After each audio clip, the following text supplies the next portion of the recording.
যে ব্রেকিং নিউজের দিকে নজর রাখতেই হচ্ছে, প্রাক্তন বিধায়ক শওকত মোল্লার বাড়িতে এবার এনআইএ। বিধানসভা নির্বাচনের আগে মমতা বন্দ্যোপাধ্যায় তিনি বলেছিলেন শওকত মোল্লা নাকি তার বাম হাত, আর এবার সেই শওকত মোল্লার বাড়িতেই এনআইএ।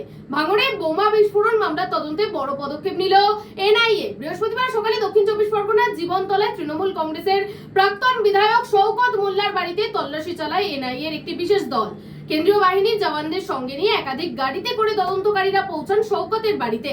বাড়ি ঘিরে ফেলে পুলিশ ও কেন্দ্রীয় বাহিনী। তবে সূত্রের খবর, তল্লাশির সময় বাড়িতেই ছিলেন না শওকত মোল্লা, আর তাকে খুঁজে পাওয়া যায়নি বলেই জানা যাচ্ছে।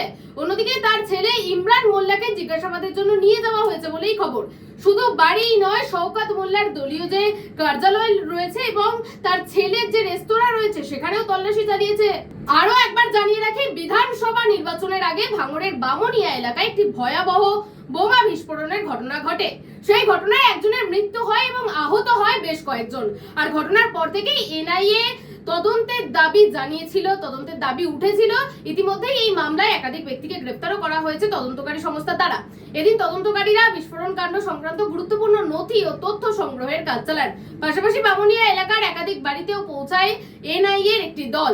শওকত মোল্লার বাড়িতে এনআইএ এর এই অভিযান ঘিরে নতুন করে রাজনৈতিক চর্চা শুরু হয়েছে রাজ্য রাজনীতিতে। তবে তদন্তে আর কি তথ্য সামনে আসে সেদিকেই এখন নজর সকলের।